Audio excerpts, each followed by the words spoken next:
The dust clouds rolled across the Oklahoma Territory like ghosts of broken promises. It was 1885, and Sarah McKenna stood at the edge of what would become her new life, clutching 3 crumpled dollar bills in her weathered hands. The auctioneer's voice cut through the desert air like a rusty blade, calling out lot numbers and parcels of land that the government was selling off piece by piece. Sarah had traveled for 6 days from Kansas, her belongings packed into a single trunk that sat beside her in the back of a borrowed wagon. At 32 years old, she had already lived through more heartbreak than most women see in a lifetime. Her husband Thomas had died at Gettysburg 3 years after their marriage, leaving her with nothing but debts and the bitter taste of widow's pension that barely kept food on the table.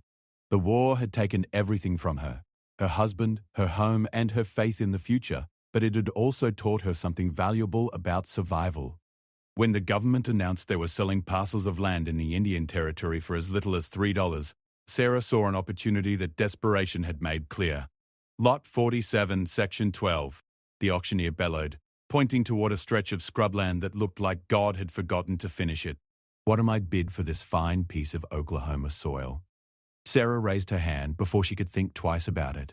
Around her, men in dusty suits and worn cowboy hats turned to stare at the woman, who dared to bid on land in what they all knew was dangerous country. The Choctaw Nation had treaties with the government, but treaties were just paper, and paper burned easily under the Oklahoma sun.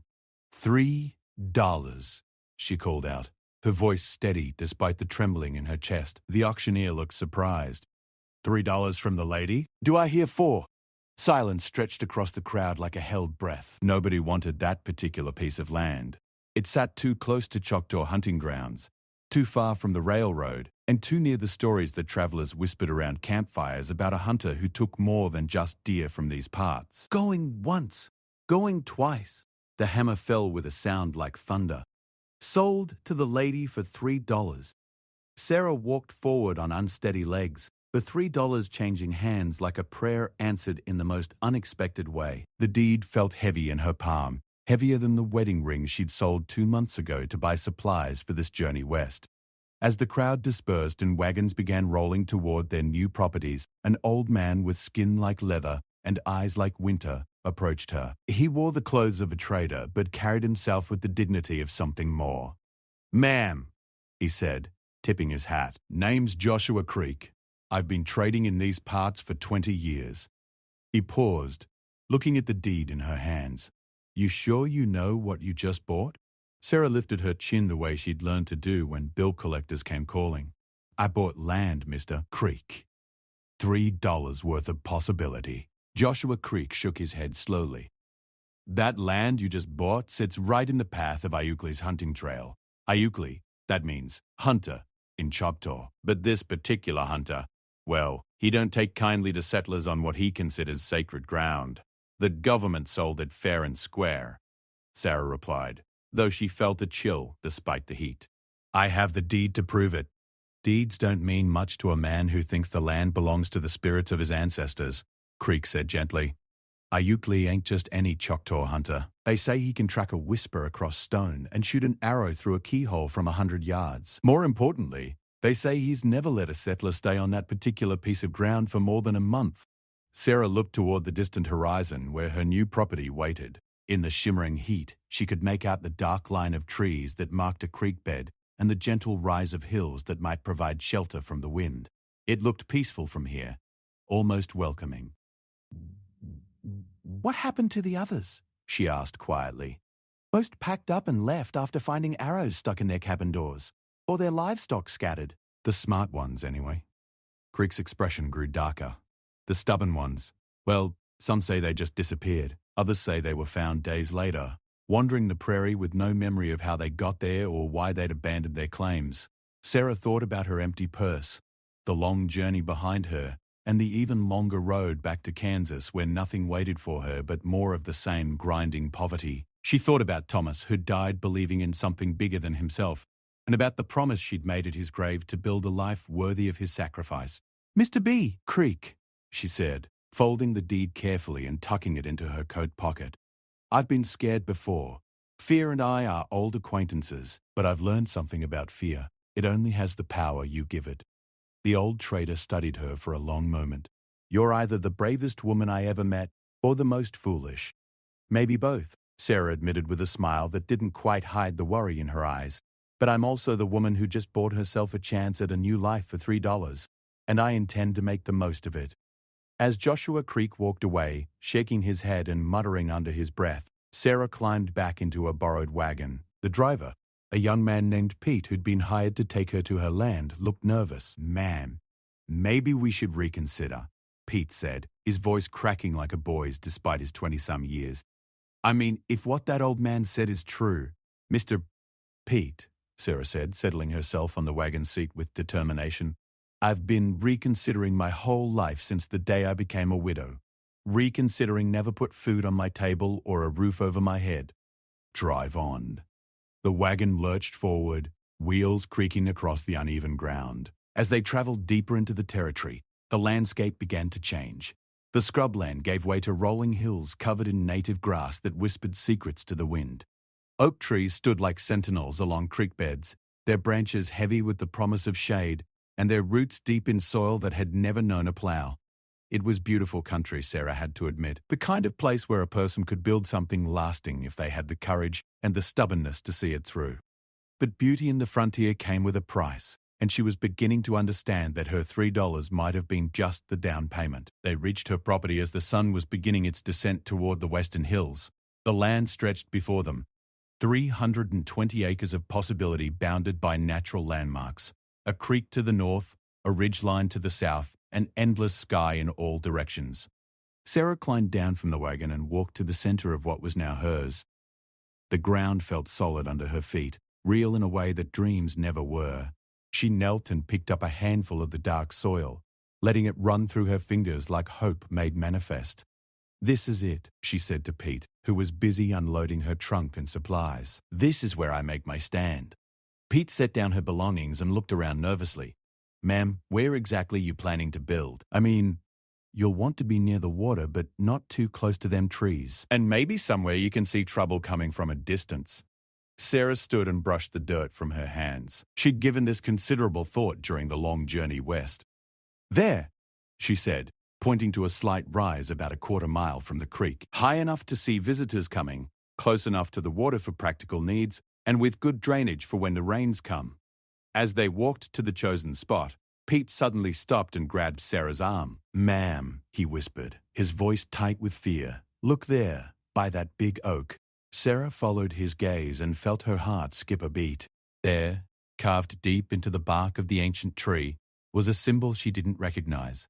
A series of interlocking circles and lines that seemed to shift and move in the fading light.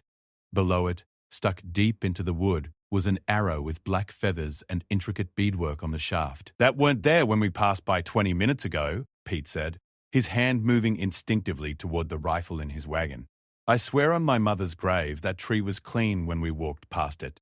Sarah approached the tree slowly, her practical mind warring with the primitive fear that whispered warnings in the back of her skull. The arrow was real enough, she could see that. The carving looked fresh, wood shavings still pale against the dark bark. But how had someone managed to do this without them seeing or hearing anything? She reached out and touched the carved symbol, surprised to find it was warm under her fingertips despite the cooling air. As her skin made contact with the wood, she felt something, a presence perhaps, or just the echo of one. It wasn't malevolent exactly, but it was vast and old and utterly alien to everything she understood about the world. "We're not alone here," she said quietly, more to herself than to Pete. "Ma'am, we should go," Pete urged, his face pale in the gathering dusk. This was a mistake. That old trader was right. This land ain't meant for settlers. Sarah pulled her hand away from the tree and turned to face the young man. In the distance, a hawk cried out as it circled overhead, and somewhere deeper in the trees, she thought she heard the soft whisper of movement that might have been wind or might have been something else entirely. "Pete," she said calmly, "I appreciate your concern, and I understand your fear. If you want to leave, I won't think less of you for it. But I'm staying. I've come too far and sacrificed too much to turn back now, because of symbols carved in trees and stories told by old traders." Pete looked at her as if she'd declared her intention to jump off a cliff. "But ma'am, what if that Choctaw hunter really does come? What if he tries to drive you off, or worse?" Sarah walked back to where her trunk sat on the ground and opened it. pulling out a leather holster that held a Colt Navy revolver. Thomas's gun. The one thing of his she'd refused to sell, no matter how desperate things got. She strapped it around her waist with practiced ease, the weight of it familiar and comforting. "Then I guess we'll have ourselves a conversation," she said, checking to make sure the weapon was loaded. "I've found that most disagreements can be settled with honest talk between reasonable people. And if we can't settle this reasonably," she patted the gun's handle. "Well, Thomas taught me to shoot before he taught me to cook, and I was never much of a cook to begin with." Pete stared at her for a moment, then broke into a grin despite his fear. "Ma'am, you're either the craziest woman I ever met or the bravest. Either way, I reckon I'll stick around long enough to help you get settled. Somebody's got to be here to tell the story of what happens next." As the first stars appeared in the darkening sky, Sarah and Pete worked by lamplight to set up a basic camp. They erected a small canvas tent near the chosen building site and built a fire ring from stones gathered along the creek. The flames danced and crackled, pushing back the darkness and creating a small island of civilization in the vast wilderness. Sarah sat on her trunk beside the fire, sipping coffee from a tin cup and watching the shadows dance at the edge of their light. Somewhere out there in the darkness, she knew, eyes were watching. She could feel the weight of that gaze like a physical presence, patient and calculating and utterly sure of itself. "Tomorrow," she said to Pete, who was nervously cleaning his rifle for the third time, "we start building. A proper cabin with good strong walls and windows that face all directions. I want to see what's coming, and I want whatever's out there to see that I'm here to stay." Pete nodded, though he kept glancing toward the tree line.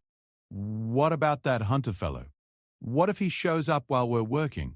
Sarah took another sip of her coffee and smiled grimly. "Then we'll find out just how much $3 can buy in the way of determination."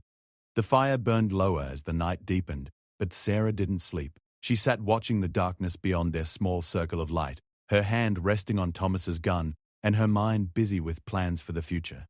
Somewhere in the distance, an owl called out. Or at least, she hoped it was an owl. The sound seemed too deliberate, too much like a signal to be entirely natural. But Sarah McKenna had not come this far to be frightened away by night sounds and mysterious carvings. She had bought this land with the last of her money and the dregs of her hope, and she intended to make it pay dividends in the form of a life worth living. Whatever the Choctaw hunter had in store for her, she would meet it with the same stubborn courage that had carried her through widowhood and poverty and the long journey west. The war had taken her husband, but it had also forged her into something harder and more resilient than she'd ever imagined possible. She was no longer the sheltered young woman who had married Thomas McKenna in a church filled with flowers and hope. She was a survivor, a fighter, and a woman with nothing left to lose and everything to gain. As the embers of the fire settled into glowing coals, Sarah finally allowed herself to lie down in the tent, though she kept one hand on her weapon and both ears tuned to the sounds of the night. Tomorrow would bring new challenges. She was certain of that. But it would also bring new possibilities. And for the first time in years, Sarah McKenna found herself looking forward to what the future might hold. The land around her settled into the deep quiet that comes just before dawn. But in that quiet, she thought she heard something else, the soft whisper of moccasins on grass, moving in a slow circle around their camp.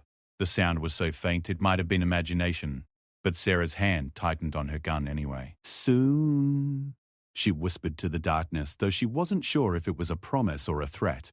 "Soon we'll meet face to face, you and I, and then we'll see who has the stronger claim to this piece of earth." The footsteps, real or imagined, faded into the night, leaving only the wind and the distant cry of coyotes to keep her company as she waited for the sun to rise on her new life. Sarah McKenna woke to find her campfire cold and her coffee pot missing. The sun had barely crested the horizon, painting the Oklahoma sky in shades of rose and gold. But already the day felt charged with the electricity of coming conflict.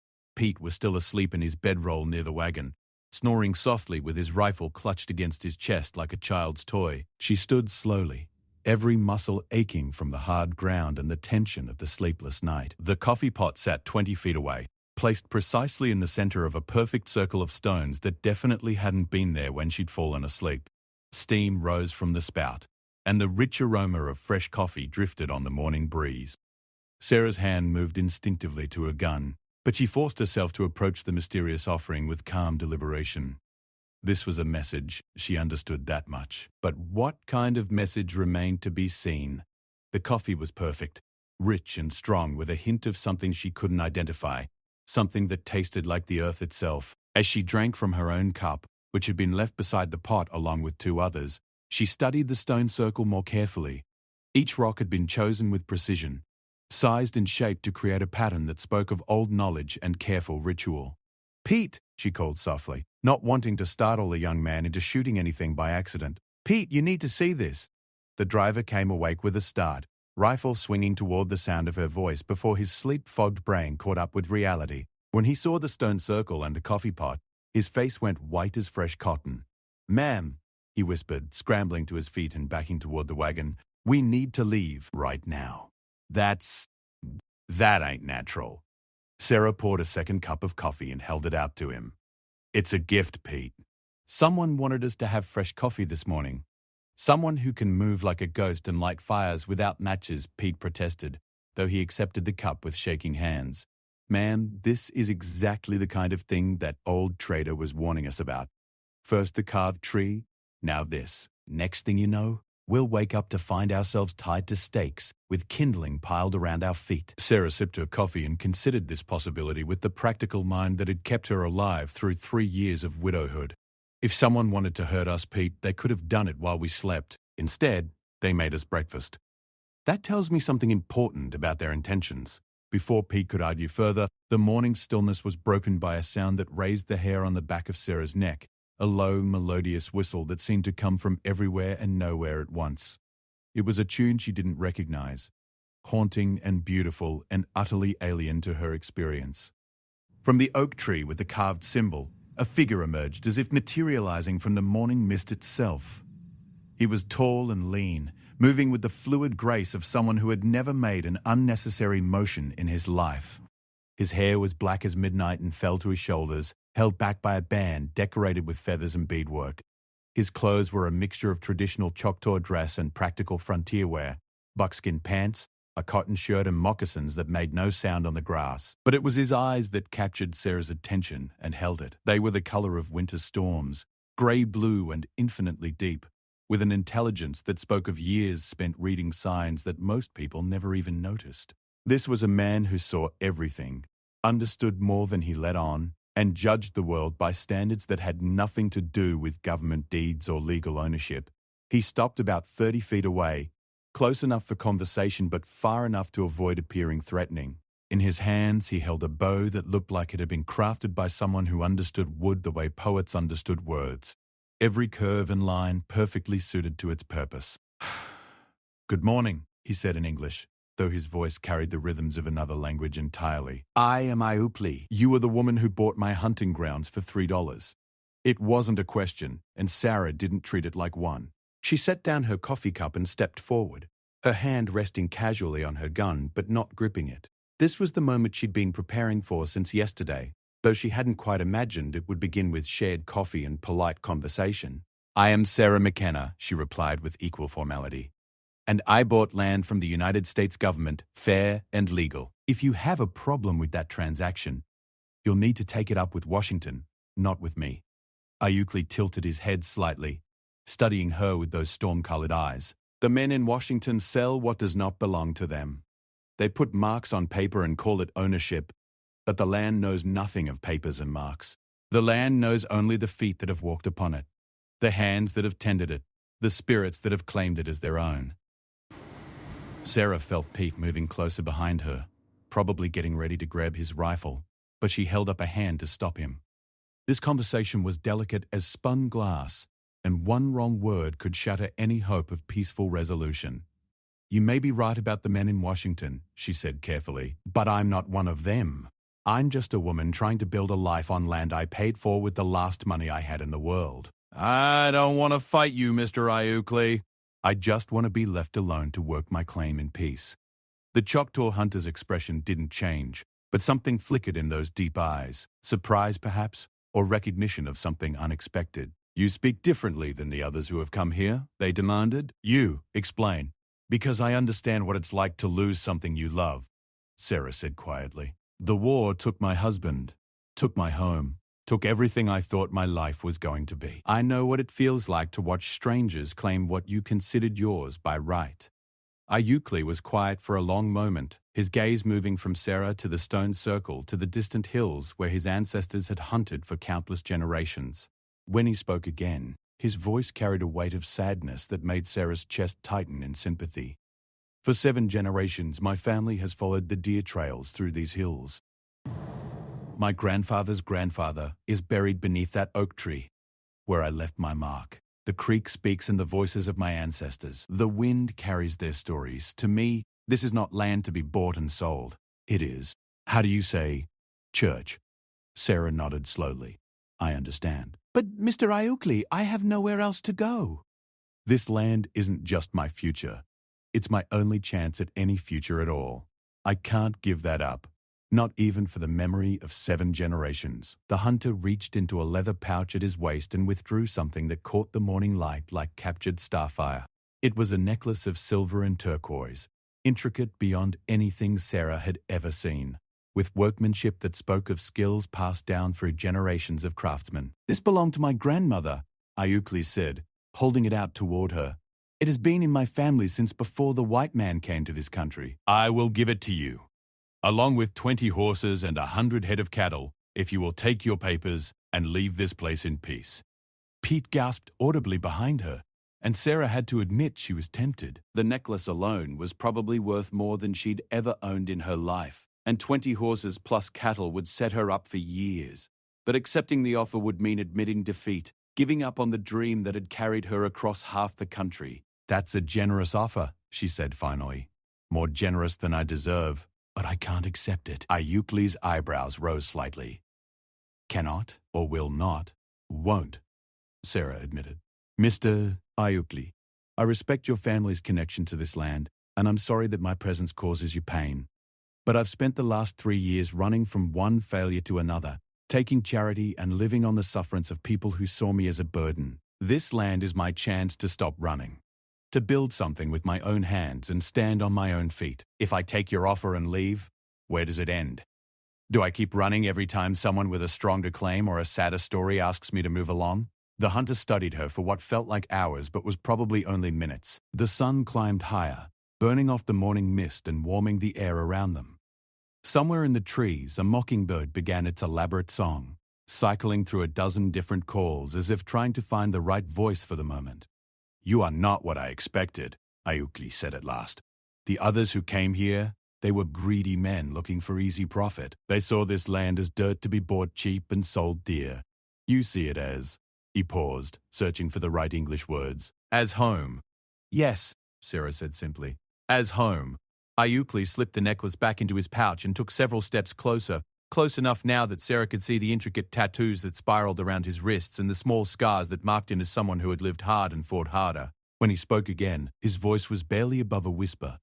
My people have a saying, the earth does not belong to us.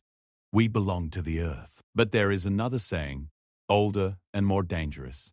Some spirits are strong enough to make the earth itself choose sides.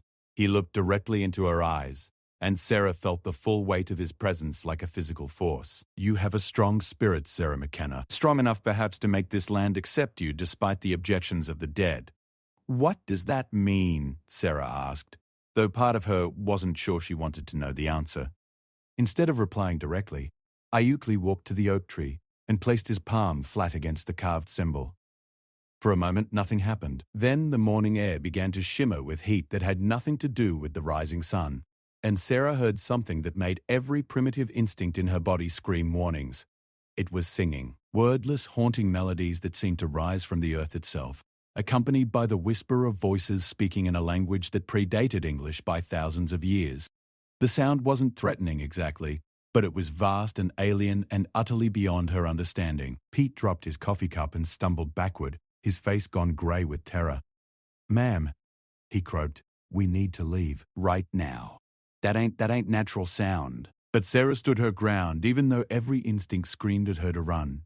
The singing seemed to swirl around her like visible music, touching her skin with fingers made of memory and loss and desperate hope. And underneath it all, she heard something that made her breath catch in her throat, Thomas's voice. faint as a whisper but unmistakably his, speaking words she couldn't quite understand but whose meaning she felt in her bones. "Do you hear them?" Ayukli asked, his hand still pressed against the tree. "The voices of all who have loved this land and lost it. They are asking questions, Sarah McKenna. They want to know if you are worthy of their sacrifice." The singing reached a crescendo that seemed to shake the very air, then stopped so abruptly that the silence felt like a physical blow. Ayukli removed his hand from the tree and turned to face her, his expression unreadable. "The spirits have spoken," he said quietly. "They say you may stay, but only if you can prove yourself worthy of their protection. They offer you a test, one chance to show that your claim to this land comes from something deeper than paper and law." Sarah's mouth was dry as dust, but she managed to speak. "What kind of test?" Ayukli smiled for the first time since he'd appeared, and it transformed his entire face from something austere and forbidding to something almost boyish. "A hunt, Sarah McKenna. You and I, together, tracking the great stag that leads the deer through these hills.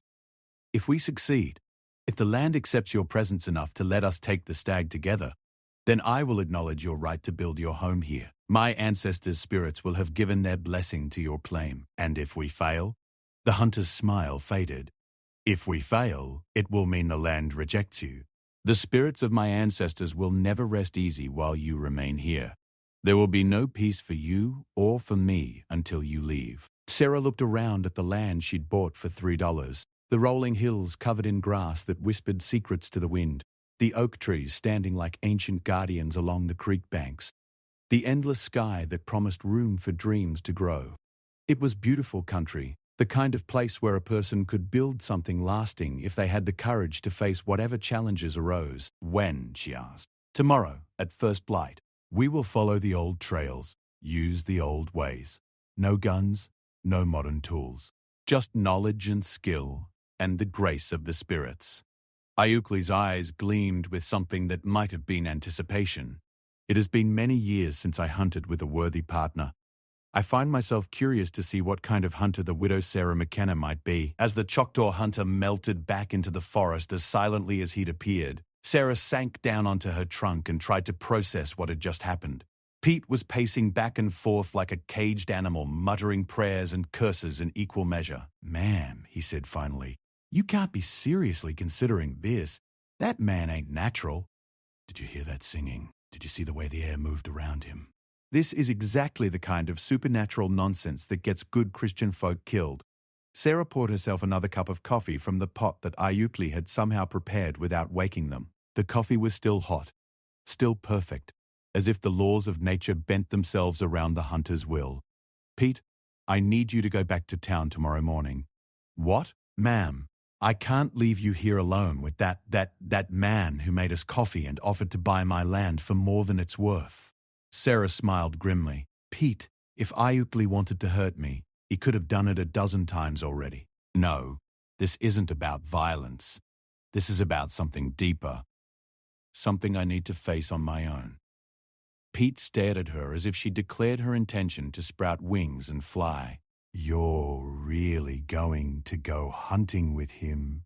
With no guns, no proper supplies? Just what? Faith?" Sarah stood and walked to the edge of their camp, looking out over the land that was either going to be her home or her grave. In the distance, she could see a small herd of deer grazing in the morning sun, moving with the unhurried grace of creatures that knew they belonged exactly where they were. "Pete," she said quietly, "I've spent the last 3 years trying to find a place where I belonged. This land, it feels right. It feels like home. If I have to prove myself worthy of it by hunting with a Choctaw spirit talker, well, I'd face stranger challenges." The rest of the day passed in preparation. Pete reluctantly helped her move her supplies to a more defensible position, though he continued to argue that the whole enterprise was madness. Sarah spent the afternoon walking the boundaries of her property, learning the lay of the land and trying to quiet the voice in her head that wondered what she'd gotten herself into. As the sun began to set, she found herself standing beneath the oak tree where Ayukli had left his mark. The carved symbol seemed to pulse with faint light in the gathering dusk, and she could swear she felt warmth radiating from the wood. When she placed her palm against the carving the way the hunter had done that morning, she heard it again, the whisper of voices speaking in languages older than memory. This time, though, she thought she understood what they were saying. They were welcoming her, in their way, acknowledging her right to be here, but warning her that rights had to be earned through more than money and legal documents. They wanted proof that she understood the true value of what she was claiming. "All right," she whispered to the tree, to the voices, to the spirits of 7 generations of Choctaw hunters. "Tomorrow we'll see what I'm made of." That night she dreamed of running through forests that existed before the first European ever set foot on American soil. In her dreams she moved with the sure-footed grace of someone who had never worn shoes, following game trails that older than recorded history, and beside her ran a great stag with antlers that caught moonlight like captured stars, leading her deeper into a country where the only law was the ancient contract between hunter and prey, predator and forest, spirit and flesh. When she woke, the first light of dawn was already painting the eastern sky, and somewhere in the distance she could hear the soft whistle that meant Iukli was waiting for her to prove herself worthy of the land she'd bought for $3 and the price of everything she had left to lose. Sarah McKenna stood at the edge of her claimed land as the first pale light of dawn crept across the Oklahoma Territory. She had dressed in her most practical clothes, wool pants that had belonged to Thomas, a sturdy cotton shirt, and boots that had already walked more miles than most people traveled in a lifetime. At her waist hung an empty holster, the first time she'd been without her husband's gun since arriving in this country. Pete had left at first light, driving the wagon back toward town with promises to return in 3 days with supplies or a coffin, depending on how the hunt turned out. His last words had been a whispered prayer for her soul, and a fervent hope that he wouldn't have to explain to anyone how a perfectly sensible widow had gotten herself killed by going hunting with spirits. Iukli emerged from the morning mist like a figure from a half-remembered dream. He moved without sound, his moccasined feet making no impression on the dew-wet grass. In the growing light, Sarah could see that he had painted his face with intricate patterns in white and red clay, symbols that spoke of old rituals and older promises.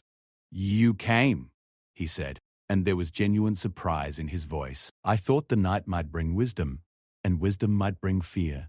"Fear came," Sarah admitted, shouldering a small pack that contained water and nothing else. "But so did determination. I've come too far to turn back because of night terrors and second thoughts." The hunter nodded approvingly and handed her a bow unlike anything she had ever seen. It was carved from a single piece of wood that seemed to glow with its own inner light, decorated with symbols that matched the tattoos on Iukli's wrists. The bowstring appeared to be made from sinew, but when Sarah touched it, it hummed with a resonance that she felt in her bones. "This belonged to my grandmother," Iukli said quietly. "She was the finest hunter in 3 territories, woman or man. The bow will know if you are worthy to hold it." Sarah wrapped her fingers around the grip and immediately felt something like electricity run up her arm. The weapon felt alive in her hands, eager and intelligent and somehow aware of her intentions. When she drew back the string experimentally, the bow seemed to guide her movements, showing her the proper stance and draw length through muscle memory that wasn't her own. "Your grandmother was a wise woman," Sarah said, releasing the tension and letting the bow rest naturally in her grip. "The bow likes me well enough, I think," Iukli smiled, the expression transforming his painted face into something both fierce and gentle. Grandmother always chose her friends carefully. They set out just as the sun cleared the eastern hills, walking single file along a trail that Sarah would have sworn wasn't there the day before. Iukli moved with the fluid grace of flowing water, each step placed with such precision that he left barely a bent blade of grass to mark his passage. Sarah tried to copy his movements, finding a rhythm that felt both foreign and familiar, as if she were remembering skills she had never learned. The trail led them through country that grew wilder and more beautiful with every mile. They crossed streams that ran clear as crystal over beds of colored stone, walked through groves of oak and hickory that had stood since before the first European explorers, and climbed hills that offered views of endless prairie stretching toward horizons that seemed to curve with the very shape of the earth itself. For the first hour they walked in silence, but gradually Iukli began to speak in a low voice that barely rose above the whisper of wind through grass. He told her about the land they were crossing, pointing out the subtle signs that marked it as something more than ordinary wilderness. "See there," he said, indicating a cluster of stones that looked random to Sarah's untrained eye. My great-grandfather built that mark at a show where the deer come to drink during the dry season. And there, he pointed to a tree whose branches had been carefully trained to grow in a specific pattern. My uncle shaped that oak to point toward the sacred spring where the spirits of pregnant women go to ensure easy births. As they walked deeper into the heart of the country, Sarah began to see the land through Ayukli's eyes. What had appeared to be wild, untouched forest was actually a carefully tended garden, shaped by generations of people who understood that true stewardship meant working with nature rather than against it. Every tree, every stone, every bend in the creek bed told a story of human presence that left no scars because it worked within the natural patterns of growth and change.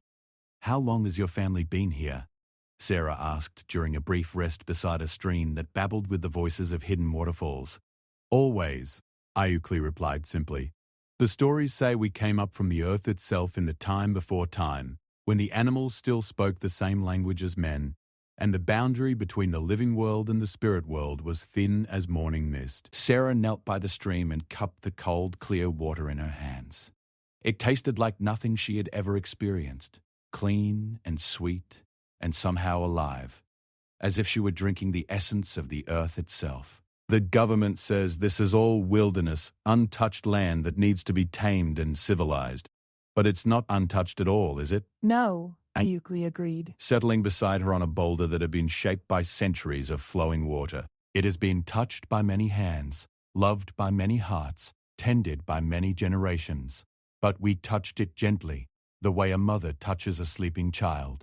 Your people, they touch things like they are afraid they will disappear if not grasped hard enough." They resumed walking as the sun climbed higher, following deer trails that wound through increasingly dense forest. Sarah found herself falling into a rhythm that felt both meditative and purposeful, her awareness expanding beyond her immediate surroundings to encompass the subtle signs and sounds that spoke of life moving all around them. She began to notice things she had never seen before, the way certain birds called warnings when predators approached, how the quality of light changed when they entered areas where the soil was rich enough to support larger trees, the nearly invisible paths that marked the passage of countless generations of deer, rabbits, and other forest creatures. "You learn quickly," Ayukli observed, and Sarah realized she had been unconsciously adjusting her pace to match the natural rhythms of the forest. Most whites walk through the woods, like they're still in their cities, seeing nothing, hearing nothing, thinking only of where they want to be, instead of where they are. "Maybe it's because I don't have a city to go back to," Sarah replied. "This is my home now, or it will be if I prove worthy of it." "I need to learn its language if I'm going to live here successfully." They had been walking for 3 hours when Ayukli suddenly stopped and held up a hand for silence. Sarah froze in mid-step, her newly awakened senses straining to detect whatever had caught the hunter's attention. For a moment she heard nothing but the usual forest sounds: birds calling, leaves rustling, the distant whisper of wind through branches. Then she saw it. Standing motionless in a shaft of sunlight 30 yards ahead was the most magnificent deer Sarah had ever laid eyes on. It was a buck, massive and powerful, with antlers that spread like the branches of an ancient tree. Its coat gleamed like polished copper in the dappled forest light, and its eyes held an intelligence that seemed almost human in its depth and awareness. "The great stag," Ayukli whispered, his voice barely audible even in the forest stillness. "He has been the leader of the herds in this country for 7 years. My grandfather tried to take him and failed. My father tried and failed. I've been hunting him for 3 seasons without success." Sarah studied the magnificent animal with the eye of someone who had grown up around livestock. This was no ordinary deer. Everything about him, the way he held himself, the alertness in his posture, the calculating intelligence in his gaze, spoke of a creature that had survived by being smarter and more adaptable than anything that hunted him. "He knows we're here," she said quietly, watching the way the buck's ears swiveled to track sounds she couldn't even detect. "Of course. He has known we were coming since we started following his trail an hour ago. The question is not whether he knows. The question is why he is letting us see him now." As if in response to Ayukli's words, the great stag stepped forward into full view, presenting himself in profile like a king displaying his majesty to petitioners. For a heartbeat, hunter and prey regarded each other across the forest clearing, and Sarah felt the weight of something ancient and sacred settling around them like invisible smoke. Then the stag turned and bounded away through the trees, moving with fluid grace that made him seem to flow over obstacles rather than jumping them. But he didn't run far. 50 yards away, he stopped and looked back, as clearly as if he had spoken the words. Sarah understood that this was invitation rather than flight. "He wants us to follow," she said, amazement coloring her voice. "Yes," Ayukli replied, and for the first time since she had met him, he sounded truly surprised. "In all my years of hunting this country, I have never seen the great stag behave like this. Usually he disappears at the first sign of hunters and stays disappeared for days. This is something new." They followed the stag deeper into the forest, through country that grew increasingly wild and ancient. The trees here were older and larger than anything Sarah had seen since arriving in the territory. Massive oaks and hickories that must have been standing when her grandfather was a boy. The air itself felt different, thicker somehow, and charged with the kind of energy that makes hair stand on end before a thunderstorm. The great stag led them on a chase that lasted hours, always staying just within sight, always moving at a pace that challenged their skills without exhausting their strength. He took them through stream beds and over rocky ridges, across meadows where wild flowers bloomed in patterns too perfect to be accidental, and through groves of trees that whispered secrets in languages older than any human tongue. As the afternoon wore on, Sarah began to understand that this was more than a hunt. It was a test, a journey, and a teaching all rolled into one. The stag was showing them something, leading them toward some destination or revelation that she couldn't yet comprehend. "Where is he taking us?" she asked during a brief rest in a clearing where ancient stones stood in a perfect circle around a spring that bubbled up from unknown depths. Ayukli knelt by the spring and cupped his hands to drink, his painted face thoughtful in the slanted afternoon light. "To the heart," he said finally. "The heart of the land, the place where all the stories begin and end. I have heard of this place in the oldest songs, but I have never seen it. My grandfather spoke of it as a legend, a place that existed more in spirit than in flesh." They resumed the chase as the sun began its descent toward the western hills. The great stag led them up a steep ridge covered in stones that had been shaped by wind and weather into forms that seemed almost intentionally artistic. At the crest of the ridge, he stopped and waited for them to catch up, his magnificent head silhouetted against the dying light. When Sarah and Ayukli reached the summit, they found themselves looking down into a valley that took her breath away. It was hidden, completely invisible from any direction except this one specific angle, a secret country preserved in the heart of the wilderness. The valley was perhaps a mile across and twice as long, filled with the greenest grass Sarah had ever seen, and dotted with groves of trees that grew in patterns too perfect to be natural. At the center of the valley stood a single enormous oak tree, so large that its canopy could have sheltered a small town. Even from their elevated position, Sarah could see that the tree was ancient beyond measure, its trunk thick enough to house a family, and its branches spreading like the arms of a giant embracing the sky. "The first tree," Aukley whispered, his voice filled with awe. "The tree that grew from the first acorn planted by the first woman, in the time when the earth was young and the spirits walked openly among men." The great stag began picking his way down the steep trail that led into the valley, moving with the sure-footed confidence of someone coming home. Sarah and Ayukli followed, their earlier urgency replaced by a sense of reverence that made them move slowly and carefully, like pilgrims approaching a shrine. As they descended into the hidden valley, Sarah felt something shifting inside her chest, a loosening of tensions she hadn't even realized she carried, a sense of arriving somewhere she had been searching for all her life without knowing it. The air here was different, cleaner and sweeter, carrying scents of flowers and growing things that seemed impossible in the harsh country they had traveled through to get here. The great stag led them across the valley floor toward the enormous oak tree, and as they drew closer, Sarah began to see that what she had taken for a single tree was actually something far more complex. The oak's branches intertwined with those of other trees, hickory and elm and species she didn't recognize, creating a living cathedral of wood and leaf that soared toward the sky like the dreams of every architect who ever lived. Beneath the canopy, the ground was carpeted with grass so soft, it felt like walking on clouds. Wild flowers bloomed in profusion, colors so vivid they seemed to glow with their own light. And everywhere, carved into bark and stone and worked into the very shape of living branches, were symbols that spoke of human presence stretching back beyond the reach of memory. The great stag stopped beneath the first tree and turned to face them, his eyes reflecting the last light of the setting sun like captured stars. For a moment that stretched into eternity, the three of them stood in perfect stillness, and Sarah felt the presence of something vast and ancient and benevolent settling around them like a benediction. Then Iukli slowly raised his bow, drawing an arrow from the quiver at his back with movements as ritualized as any religious ceremony. The arrow was different from any Sarah had seen, carved from white wood and fletched with feathers that seemed to shimmer with their own inner light. "Now," he said quietly, "now we discover what the spirits have decided about your claim to this country."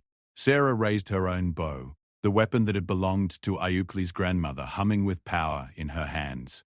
She could feel the presence of the old woman's spirit guiding her movements, showing her how to draw the string, where to aim, when to release. But more than that, she could feel the attention of every spirit that had ever loved this land, focused on this moment, waiting to see what choice she would make. The great stag stood motionless, presenting his heart to their arrows as clearly as if he had painted a target on his chest. But in his eyes, Sarah saw something that made her hands tremble on the bowstring. She saw trust. Complete, absolute trust that whatever happened in the next few seconds would be right and proper and in accordance with laws older than any human government. She drew the arrow back until the string touched her cheek, sighting down the shaft at the place where the stag's great heart beat steadily behind ribs that could turn aside any ordinary weapon.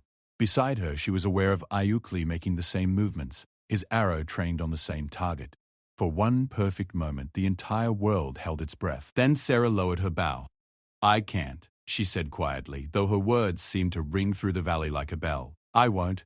This isn't about taking. It's about understanding. And I understand now." Iukli looked at her with surprise, his own bow still drawn and ready. The test isn't about whether we can kill him," Sarah interrupted, her voice growing stronger with conviction. "It's about whether we understand what he represents. This stag, this valley, this tree, they're not ours to take. They're ours to protect, to tend, to honor. My $3 didn't buy me ownership of this land. It bought me responsibility for it." The Choctaw hunter stared at her for a long moment, then slowly lowered his own weapon. As he did, the great stag stepped forward, approaching them with the calm confidence of a creature that had never known fear because it had always been perfectly safe. The magnificent animal walked directly to Sarah, lowering his great head until she could touch the velvet of his antlers. When she did, the world exploded into song, not the haunting melodies she had heard before, but a joyous celebration that seemed to rise from every blade of grass, every leaf on every tree, every stone and stream and flower in the hidden valley. "The spirits have spoken," Iukli said, and his voice was full of wonder. "They accept you, Sarah McKenna, not as conqueror, but as guardian. Not as owner, but as steward. You have proven yourself worthy, not by taking life, but by choosing to preserve it."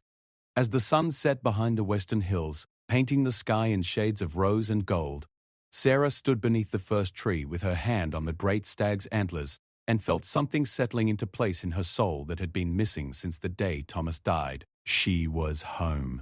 Not just in the small legal sense of owning property, but in the deeper spiritual sense of belonging to something larger and more permanent than any individual life. The great stag stepped back and regarded her with eyes that held all the wisdom of the wild places, then turned and bounded away into the gathering darkness, his hoofbeats ringing like music on the valley floor.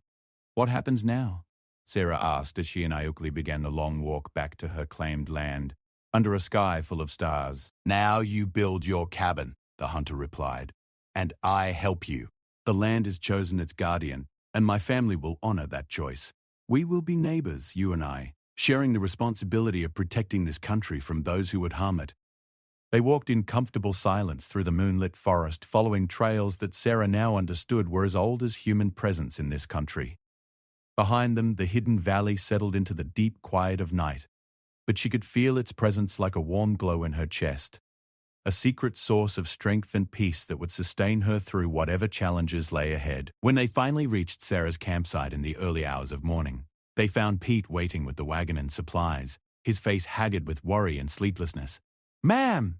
he called out, jumping to his feet as they emerged from the trees. "Thank God you're alive.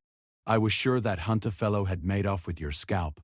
Sarah looked at Iukli, who was trying hard not to smile, then back at the worried young man. "Pete," she said gently, "I'd like you to meet my new neighbor and partner. We're going to build a cabin together." As the sun rose on Sarah's first full day as a guardian rather than merely an owner of her $3 land, she felt Thomas's presence beside her like a warm hand on her shoulder. She had found what she came west looking for. Not just land to call her own, but a place where she belonged.